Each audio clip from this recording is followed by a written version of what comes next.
3 साल हो गए लेकिन सरकार का ध्यान इन लोगों की ओर अभी तक नहीं आया। बड़ी संख्या में लोग यहाँ पर मौजूद हैं और अलग अलग राज्य से आए। सर आप क्या नाम है? अभी शायद आप मंच से भाषण देकर आए, क्या नाम है और कहाँ से आए? जी मेरा नाम सुभाष है, आगरा से आया हूँ मैं। कहाँ से आए? आगरा से आए हैं जी। क्या कहेंगे, क्यों आना पड़ा आज यहाँ पर? ये सब कुछ महिमा मोदी जी की है मैडम। ये जो यहाँ पर भी जो हम बैठे हैं ना, ये सारी महिमा मोदी की है। मोदी जी कुछ टाइम पहले हमें बहुत सपोर्ट करते थे मोदी जी को, क्योंकि उन्होंने बहुत अच्छे काम किए थे। ठीक है, हमें उनसे कोई दिक्कत नहीं, लेकिन उन्होंने कुछ काम ऐसे किए हैं जो उन्हें माफी के लायक नहीं है। वो बिल्कुल नहीं, माफ भी नहीं करेंगे। बिल्कुल, हम तो बिल्कुल ना कर रहे माफ। कायू करते भाई, पेट में लात मारी है और फिर हमें उन्हें ब्योट होते थे, हम ना दे रहे बिल्कुल। हमारे घर जाके देखो, बैठ के एक दिन चटनी तो खा के देखो, रोटी मुँह की बास उड़ जाएगी। हम घर से यहाँ तक आए, मोदी जी मालूम पैसा है कि ना हमारे पास? इन बच्चों ने पूछियो, कहीं ने खाना खाया होगा ना सुबह से वहाँ पे बैठ गए। बहनों और भाइयों यहाँ पे करके देखो, सांची कहे तो अम्मा मारते, वो कहावत सुनी है ना। लेकिन कौन से कहे यहाँ पे अभी हम तुम्हारे सामने रोब हैं, तुम क्या कर दोगे? ज्यादा से ज्यादा हमारी बात को उठा दोगे, बता दोगे उन्हें, लेकिन वो सुनने के बावजूद फिर वहीं की वहीं है। कितनी दफे हमने विज्ञापन नहीं सौंपे हैं, मोदी जी है, राजनाथ सिंह है, द्रौपदी मुर्मू, यहाँ तक कि हमने आत्मदाह का मतलब अपनी आत्महत्या तक को हमने उन्हें विज्ञापन सौंपो, लेकिन उन्हें बिल्कुल भनक नहीं उनके कानों में। अब बताओ हम क्या करें? इतनी संख्या में हम यहाँ पर जुटे हैं, देश के कोने कोने से सभी लोग आए हैं। यहाँ पर हम विज्ञापन भी सौंप रहे हैं, यहाँ पर भी किल्ला के कह रहे हैं मोदी जी खुल के मालूम है कि यहाँ पर क्या हो रहा है, लेकिन वो भर्ती नहीं करा रहे हैं। क्या है? लेकिन मोदी जी भी तो मन से कई बार रो देते हैं। देखो जवानों की बात हो, किसानों की, कई बार कहते हैं मैंने गरीबी बहुत नजदीक से देखी है, मैं जानता हूँ गरीबी क्या होती है। रोनो सान वो तो मैं रो दूं, इतो मस्त हुआ रोनो, यदि दूटो रोनो हुआ रियल में रोज भाई साहब अब रोज आवे ही को नहीं, साल 4 हो गई खराब होता नहीं, दिखाने के अलग अलग होती है। अब ये रोज आना ही बंद हो गया, रोज घरगान आने लगे हुए जी। देखा नहीं माने नहीं, मेरे पापा 34 साल हो गए बाहर रहते हैं, जब मैं लाग गया नहीं, जब मेरे पापा घरे आ गयो, अब बेटो लाग गयो, अब पापा बढ़िया तरीके हो रहा। अब मेरे पापा पास उड़ी साथ जाने ला रहे, मैंने आया रोज, मैं सोचू नहीं यार। मोदी जी रोते हैं, कहते मुझे मालूम है कि किसान और जो जवान है वो किस तरीके से देश के लिए काम कर रहे हैं। मोदी जी बुलाओ पहले बात तो यहाँ पे हमारे सामने बैठा रहो। मोदी जी तक क्यों दिखाओ अपनी क्या गरीबी है तुम्हारी और हमारी गरीबी देखो। मैडम मैंने 2009 से तैयारी की है, 2009 से। मेरा सिर्फ सपना फौज का, सभी का, मेरा नहीं है। 2009 से तैयारी की है, 2009 से, और अब तक मैंने जान कितने फिजिकल मार दिए, लेकिन मैं अपनी ईमानदारी पर अटल रहा था कि मुझे अपनी ईमानदारी से भर्ती होना है। लेकिन मोदी जी अब आकर ये कह रहे हैं सब कुछ बच्चों का क्लियर होते हुए कि हमें इन बच्चों को अब अग्निवीर के तहत भी नहीं लेंगे, इनका कोई मैटर ही नहीं है। और क्या नाम है, हमारे जो जज साहब हैं वो कहते हैं कि जो मोदी जी ने स्कीम निकाली है, जो भर्ती रद्द की है, ये सारी कानून के तहत है, बढ़िया है, नियुक्ति का अधिकार नहीं है सरकार, बिल्कुल कोई मैटर। मोदी जी कहते हैं कि मोदी की गारंटी है आपके सपने पूरे होंगे, देश के सपने पूरे कर रहे हैं। हाँ तो ज्वाइनिंग कैंसिल हो, हमारा सपना हो तो मैं यह सोचता हमारा ज्वाइनिंग कैंसिल हो जाए ना, खराब होता फिर हमारा रोजान हमारा सपना ही रह रहा है। सपने पूरे कर रहे हैं, सपने देख रहे हैं देश के लिए, विकसित भारत और युवाओं का भारत हो। तो यहाँ जी भारत डोल तो रहो है ऐसी बात है। ये भारत हमें युवा ना है का, बूढ़े है क्या हम? ये तो नजारा ही दिख रहा है ना विकसित भारत का, तो दिख रहा है ना, ये सभी लोग हैं। मैडम अगर आप चाहो ना तो मोदी जी ये कानों में खूब अच्छी तरह से खबर डाल दो कि ऐसे ऐसे बच्चे वहाँ पे बैठे हैं, लेकिन उन्हें जू नहीं रहेंगे। अगर वो चाहें तो हम यहाँ से उठे ना, कल ही हमारे पास अपॉइंटमेंट लेटर आ जाओ, सुभाष भाई या सभी लोग भाई आ जाओ, तुम्हारी भर्ती है कि झोला झमड़ लेके सेंटर के अंदर, चाहे तो। लेकिन चाहे नहीं, सरकार चाहे तो आपका एक दिन में हल कर सकती है, भर्ती कुछ हो जाएगा मैडम अगर वो चाहे तो। हालांकि मैं मोदी सरकार को गाली नहीं दे रहा हूँ, नहीं मैं कोई गलत कह रहा हूँ, मोदी सरकार बहुत अच्छी है। मैं जब से सपोर्ट था, लेकिन अब सपोर्ट में नहीं हूँ, बिल्कुल नहीं। पहले आप सपोर्ट करते थे बीजेपी, अब क्यों नहीं करते? इसलिए मैं वही तो मैं बता रहा हूँ। सबका मोदी जी ने सपोर्ट 2021 से मैं कट्टर बीजेपी हूँ।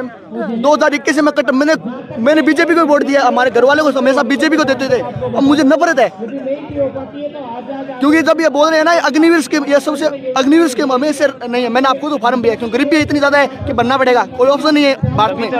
भारत में कोई ऑप्शन नहीं है। यदि 2 दिन की फौज करें ना तो भी बंदे वो 10 लाख फार्म भरेंगे, क्योंकि ये भारत के ही है, जुनून है इसके खून के अंदर। मुझे एक दिन के लिए नहीं बॉर्डर पर खड़ा कर देना और एक दिन पर आके वर्दी और मार दे, मैं मरने का दिल तैयार हूँ। क्योंकि मेरे 2 भाई हैं, मैं सोचता हूँ मैं मर जाऊँ, मेरे भाई दूसरा है, मेरे घर वाले, लेकिन मुझे जाना ही फौज में था। इतना पोटेंशियल मेरे में भी है कि मैं भी कुछ भी कर सकता था। किसान और सैनिकों के जवानों के बीच तो पीएम मोदी कई बार गए, हमने देखा सरहदों पे गए हैं और वहाँ जी आप यही बात करें वापस फिर से, अगर किसानों की और अगर जवानों की सोचते तो आज ये जवान जो टोटल जो जवान है ना वो आपको यहाँ दिखाई नहीं देते। ये टोटल सिलेक्टेड स्टूडेंट हैं, टोटल जो भी कैंडिडेट है वो सिलेक्टेड है, ये जॉब कर रहे होते। तो सब कुछ क्लियर हो चुका था और ज्वाइनिंग लेटर भी शायद आप वापस फिर से ये लेकिन मैं ये समझना चाह रही हूँ रिपीट कर रहे हैं मैम, मैं आप लोगों से समझना चाह रही हूँ कि जब सरकार की ओर से दावे और वादे किए जा रहे हैं कि वो जवानों की सरकार है, किसानों की सरकार है, तो फिर आप लोगों को धरने पर मजबूरी क्यों होने पड़ी? तो अब ये ठीक सोचो मैडम जी, क्या ये सिर्फ दिखाने की दांत कुछ और है, कुछ ऐसी बात है? हाँ, वो पुरानी कहावत है तो हाथी के दिखाने के और खाने के कुछ अलग अलग वो सिस्टम है मेरे हिसाब से, क्योंकि हमारे पास सब कुछ था, हमने सब कुछ क्लियर कर रखा था मैडम। हम सिर्फ जाने ही थे, कुछ बच्चों का पेपर बचा था, कुछ को जॉइनिंग जाना था। तो अब ये नहीं किया, इसका क्या रीजन है? यही है कि दिखा कुछ रहे थे, कर कुछ दिया। एक चीज बताओ आप, हर मंथ है ना, हर मंथ हमारे पास एयरपोर्ट की साइट पर वेबसाइट पर आता था कि अगले मंथ आपकी एनरोलमेंट जारी कर दी जाएगी। हर मंथ 31 तारीख तक था, 31 तारीख हमारे पास। अब आप ऐसा सोचोगे क्या? आपको 31 तारीख ने हमेशा साइट पर अपलोड होता है कि आपकी अगले मंथ ज्वाइनिंग होगी, तो आप कभी ये सोचोगे कि आपकी ज्वाइनिंग कैंसिल होगी? नहीं होगी ना, नहीं सोचोगे ना। आप जब राजनाथ सिंह के पास जा रहे हो ना 3 बार, राजनाथ सिंह आपको बोल रहा है कि स्टेटमेंट लिखे देता है खुद, ये फोटो कॉपी देने के बाद खुद लिखे दे रहा है कि 15 दिनों के अंदर आपकी ज्वाइनिंग करा दी जाएगी। लेकिन सर आप ही लोगों ने तो विश्वास किया था, नून रोटी खाएंगे, भाजपा को जिताएंगे, ये नारे भी तो दिए गए थे आप ही लोग। मैडम जी हमें एक बात और बता दें, अगर हम किसी जिता सकते हैं तो हरा सकते हैं, हमारे अंदर इतनी दम है। एक बंदा में कम से कम 10 बंदा लपेट हुए की दम है, और मैं तो कम से कम 50 न लपेटूंगा ढंगते। क्या करूँ? डर ना है काऊ को, इनके लपेटने का मतलब वो नहीं है, डर नहीं है मुझे। लपेटने का मतलब उन्हें किसी को मार देंगे, उनका कहने का मतलब है कि हमारी ताकत इतनी ज्यादा है, मतलब आप वोट की चोट देंगे। कुछ भी समझ लो। अगर एक सेकंड, यहाँ पर कम से कम 500-600 बंदे हैं, ठीक है, आप अंदाजा लगाइए 500-600 बंदे हैं खाली, इनके परिवार, ये देखो ना मैम, ठीक है, परिवार के बाद में यार दोस्त, कॉन्टेक्ट, रिश्तेदारी, चाचा ताऊ मौसी फूफी बहुत हैं, बहन भाई हैं।